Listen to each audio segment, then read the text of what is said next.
He's one of the brightest stars in the game. Tonight, Harry Sheezel talks outside noise, his obsessive nature, and what he sees success looking like at the Kangaroos. Harry Sheezel is Unfiltered. I'm going to cheat a little bit here because I don't want to get this wrong. But in your first 2 years, play every game, you win the best and fairest, you win the Rising Star, and you are the best first-year player from the AFLPA. The following year, you play all but 2 games. You're the Coaches Association Best Young Player. You're top 3 in the Sid Barker medal. And each year you're in the 22 under 22. If when we'd met at Urban Surf that day, I'd said, this is what's going to happen in your first 2 years, what would you have thought I was on in terms of hallucinogenics? Yeah, a fair bit. I mean, it's been unbelievable. Yeah, it's pretty amazing. I wouldn't have believed you at the time. Yeah, to think that that's happened is pretty crazy. And yeah, it kind of adds a bit of expectation and pressure now to keep going on with it and to keep raising that bar, which I probably struggled with a bit this year. You think you've had an off year comparatively. So probably you're a victim of your own success and probably your form isn't what it was. So how do you digest that and how do you deal with that? Yeah, it's tough. I definitely am sort of not struggling with it, but it can get pretty hard after a game when you feel like you can have more impact on a game and feel like you should be like on a trajectory that you should be influencing games more and you should be having a more successful year. It definitely can get tough and you feel like you're letting not only yourself down but the team and the greater footy public down. But what people keep reassuring me, and I've done a lot of like reading and speaking to you, it has been so helpful, is about just not getting caught up in all of that and just, like I said before, sticking to what's important, and that is playing my role to the best of my ability each week, no matter what that is. And then going an extra step is, what am I doing during the week to help that? How am I getting better each day? How am I learning from my mistakes or things that I could be doing better? Listening to my coaches, my family, and just trusting the process, because that's, at the end of the day, all that matters. And it's enjoying that process along the way and not buying into the pressure or the external noise and the people that don't matter, let's say. And it's definitely been a great reminder of that and definitely a challenge. And I'm very grateful for that challenge now because I think it'll hold me in good stead going forward. And I think no matter how I play going forward, I think I've developed now some pretty good tools to keep me level, keep me focused and present, which is a main thing. And another, I guess, motto that I live by is just be present, because when you are present, you are your best self. You're not worrying about what's happened, what other people are saying. You're not worrying about the future either. You're just worrying about what can I do right now to, number one, enjoy myself, and what is that? What will I do to help myself enjoy this moment? And I've learned that a lot of that is around people and my love for football and the process. And I've been working with Kane Johnson, who's new to the club this year. He come on as like a leadership coach and mindset coach, and we've done a lot of breath work and mindfulness, and he's given me a couple of books to read, and it keeps coming back to that, being present. And when you're present, you're your best self. A book that he gave me was all about the power of being right here, right now, but then also I've related it to my football in terms of how I can have a greater purpose outside of myself and just wanting to play better just for that external recognition or the media thinking I'm a good footballer or getting pumped up by people. It's beyond that, and for me, I've developed this purpose beyond myself and really investing into my teammates at the moment. So how am I getting satisfaction out of them succeeding, not just on game day, but during the week? Like, how can I help them? And I'm feeling like it's helping me a lot, come out of my own head, not worry so much about my own ego. This has been really a great lesson for me, this, I wouldn't say adversity, but this challenging sort of period. It's just a reminder that what matters and what to focus my energy and attention on. So and Kane Corns is a colleague, he's on our network. So Kane's on and talking about your year, and whatever's said is said. I'm actually a little bit concerned. I've spoken about this probably for the last month with Harry Sheezel. So let's look at some of the numbers. He's 4th in the comp for disposals, yet he's 17th for score involvements. So I reckon you've been way too harsh. You don't think he's stat padding? But like branding. It's what we do in the. Yeah, that is what you can see. You know what? That. I reckon he's the sort of bloke that if he had walked in the door at Port Adelaide, you would have loved the way he goes about it, how professional he is. Doesn't mean you can't coach him up. It is a stat that is cheap. And now you can actually identify it, and hopefully the club is challenging him to get that out of his game. It's not going to catch on, that one. How does it actually affect you? Because you and I have spoken for 2.5 years around tight circle. The good's never as good, the bad's never as bad. Block it out, it's just noise. But it's actually impossible. It is. It's impossible. It's a lot easier said than done. Yeah, I'll be pretty honest. It did affect me a lot, as I've told you. I remember that first night where it came out. I was at my sister's house with my family for dinner, and I was going home, and I got in my car, and first thing that popped up, I think on Instagram, was that clip on 7AFL, and I remember watching the video, just like hurt a little bit by it, but then I click on the comments, which you're told not to do, but so the comments were all really supportive of me and saying it maybe went too far, blah blah blah, and for some reason that hit me more than the actual what was said, and I just kind of broke down. Did you? Yeah. I'm not too sure why, because I knew all that stuff of it shouldn't matter, you shouldn't listen to anyone outside the football club or that knows your role specifically, or your family that know you and see you every day. But I think just because of, I guess, Kane's presence in the media, his ability to influence people's perceptions, and he's doing his job. I have nothing against him, he's allowed to say that. But yeah, it just somehow, even though you know all that stuff, it just somehow naturally gets to you. It was, again, a great reminder of who's important. Not that he's not important, but where I should be focusing my attention. And at the end of the day, all I can really control on game day is playing the role that Clarko and the coaches set out for me, and doing that to the best of my ability. And yeah. So from the car to home and over that next probably 2 or 3 weeks, who do you turn to? How do you get through it, and how are you now? Yeah, it was after that car ride. My dad, I think he must have known that it would have hit me pretty deep. Did he ring you? He didn't ring me. He actually just rocked up to my house. The support was incredible from everyone: family, friends, the football club, the greater football population. The support was incredible, but it just made it this massive deal, which I didn't think it needed to be. I understand I probably haven't been playing my best football, but I didn't think this was warranted. Just how big this was. It blew out pretty quickly, so I had no involvement in them banning Kane from the rooms. I think that was just the senior leaders of the club, but we definitely still felt the love and support that they had our backs no matter what prior to them making that decision. And like I said earlier, that love that people have for football and the people in it, and it's still pretty powerful. It's happened pretty early in my career, which I'm grateful for, and hopefully I know there's going to be other challenges, there's going to be people saying similar stuff, and hopefully I'll be able to deal with it a bit better and have that support. You and I have spoken over the journey about finding nourishment when the club's not winning. Yeah. Have you found a way to get there? Yes and no. I wouldn't say fully. Yep. It's a constant work in progress. I grapple with it week to week, depending on, I guess, the result. It is harder some weeks than others. Like I spoke about before, the things that I'm putting in place are really helping that, and the people that I have around me are really helping that. And it's back to finding purpose out of the little things, like other players going well, like I was speaking about, and enjoying the whole process of the challenge, and understanding that we're coming from a pretty low base. There's no easy fix, and then I can see that, I guess, the beauty in that, and understanding that all of this is part of the journey, and then I can get lessons in each and every aspect of whether we have a big win, a big loss. I can enjoy that. I got asked why would you stay at North Melbourne for the rest of your career, and which I think I definitely will. It's because hopefully we're going to finish, to come from where we're going to come from is just going to be so special. It's easy to say I haven't enjoyed the last 2 years, but the last 2 years have been incredible because I'm living my dream, and I'm doing it with people that I love, and we're all locked into North Melbourne. We've all signed long term. We're all 100% committed to this process, and it's been a tough process, but the journey is just going to be so incredible. And I know that there'll be ups and downs along the way. It's not going to, once we figure it out, it's not going to go like that and we're going to go straight to a premiership. There's going to be those challenges as well. And I think, like I said before, from where we are to where hopefully we're going to go is just going to be special.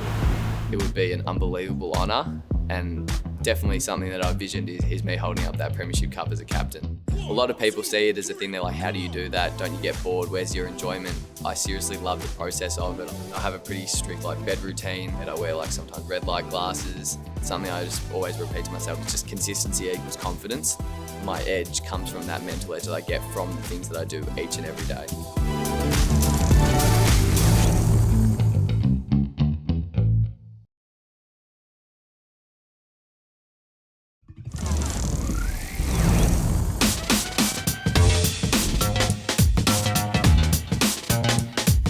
You're co-vice captain. Would you love to be captain of the Kangaroos? I think so, eventually. Leading suits you. I think so. I just try and be myself. That's just the way it is. And if other people see me as a leader, then great. And I'm happy to captain if they think I should captain. I don't want to be captain just to have the title. Yeah. If people see as what I do each week and helping them as valuable to be the captain of the club, then great. But if it doesn't, then great. Yeah. And I think at the moment I'm definitely not there. Jai Simpkin is the perfect candidate to be captain right now, and Nick Larkey is the perfect vice captain, and we work really well. And I'm learning so much off them and from Kane Johnson and Clarko and everyone at the club. It would be an unbelievable honour, and definitely something that I visioned is me holding up that Premiership Cup as a captain, and I'm sure every kid has. Your perfectionism and your discipline and dedication probably comes from Dad. When did you start measuring the weights of your food and watching what you ate? I'd say 12 to 18 months ago, going real extreme with it. I've always been a very dedicated, driven kid. I actually think the diet and nutrition and well-being side of things comes from Mum. Yep. She was really big into meditation, and yeah, we as a family always had a passion for well-being, and then I've probably taken it to the next level. I've added bits and pieces as I've gone on, but it's probably gone to the extreme level the last 12 to 18 months, I'd say. Somebody said to me, he used to weigh his food. Now he doesn't because he knows how much his food weighs. He's been doing it for so long. Yeah. Is that right? Yeah, because you get consistent with it. So I weighed it probably for a couple months. I got into a routine with it. It was working for me. I was feeling the best I've felt. I was performing the best I had. That I hadn't really changed. I haven't changed it since that much. I eat pretty much the same thing most days, changing a couple of things here and there. But a lot of people see it as a thing. They're like, how do you do that? Don't you get bored? Where's your enjoyment in your food? And that is my enjoyment. I seriously love the process of it. I love feeling good. I love the food that I eat. It's not I don't know the right thing to say, but I'm not missing out on anything I feel by eating the way I do, or training the way I do, or doing the recovery the way I do. I don't foresee it as an obligation at all. And as soon as I do see it as an obligation, I'd probably stop it, because it's all about, for me, enjoyment and enjoying the process and how I can get the most out of myself and be as happy as I can. The mindfulness and the meditation. Tell me what circadian rhythms are. Yeah. And what is a parasympathetic state? Yeah, so circadian rhythm's basically just your internal body clock. Yep. So it's based off sort of the sun and the way your body regulates itself, and that has an impact on, I guess, your stress levels and the way your body functions. So I try and keep it as consistent as possible. The way you do that is through regular sleep patterns, and before bed I have a pretty strict bed routine, where it's I'm just not on my phone at least half an hour before I go to bed. I wear sometimes red light glasses, take my magnesium steadily, and do a bit of breath work before I go to bed, just to put myself into that parasympathetic state, which is a more restful state where your heart rate's lower, there's less stress, so it's easier to sleep, and then it just helps you be more consistent. You wake up at the same time, your body feels good, your body gets used to, I guess, a routine. A motto I've always lived by, well, probably in the last 3 to 4 years since I've become more professional, I just created this myself, and it's something I just always repeat to myself. It's just consistency equals confidence. So the more consistent I am with what I do in my life and my routines, which I enjoy as well, I just get confidence out of that I've done the work, I've banked the work, it adds up over time. I know that every little bit adds up, and that gives me confidence to go out and do what I do on a weekend. And a lot of, I think, my edge comes from that mental edge that I get from the things that I do each and every day. Some people probably think, I'm way too professional and too obsessed with it all. And at the moment, I think it's a healthy obsession, because I enjoy that process. That's what gives me satisfaction, and it's helping my performance. So why not keep doing it? You've spoken about chasing perfection, and you love it because it's impossible. You can only be the best that you can be, and that's basically the way I live my life.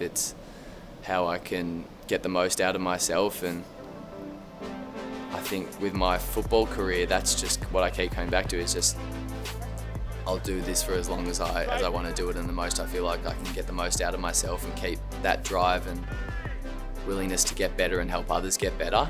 There's never been a perfect footballer. I've lost, I don't know, how many games is it? 40? More than you've won. A lot more than I won. Yeah, so that I'm already not nowhere near the perfect footballer. I've had so many mistakes in my career, and the greatest athletes of all time have had the same, but it's the journey that keeps us, I guess, all high performers coming back to that, and it's what you can do to get the most out of yourself, and trying to be perfect, knowing that you're not going to get there, but it's enjoying the journey. I texted some of my Jewish mates and said, why are there not more gun Jewish footballers? And none of them really had an answer. Have you got an answer? I don't. I actually really don't. It is quite confusing because the Jewish community loves their football, loves their sport. There's always been Ajax, which is a powerful Jewish football club. Yep. I feel like we've had a lot of successful footballers come out of there, but just none to really go on and get drafted and have successful AFL careers. So it is a bit confusing, but hopefully I'm paving the way for a few more to come through in the next few years and inspiring those to show them that it is possible. Do you feel a sense of responsibility on that basis? Because Harry Sheezel was a gun footballer, but every time the Jewish community talk about Harry Sheezel, he's our Harry Sheezel. Yeah. I think it's a healthy responsibility. Yeah. I don't feel pressure at all, and that's what I love about the Jewish community, is no matter what, if you're flying, if you're not going well, like, they'll have your back no matter what, and they always have. Yep. And I'm not religious or anything, or like practicing, but I still just love the tradition of the Jewish community and the values that everyone has, and so I'm very lucky to be brought up in that community and have so many great connections, for sure. Buddy's my favourite of all time. My dad's lock screen is the photo of Buddy talking to me that day. We as players have full faith in the direction we're heading. Found myself in a one-on-one on Toby Green in the pocket. If I could say you can play anywhere, whoever is against, where would you actually like to line up?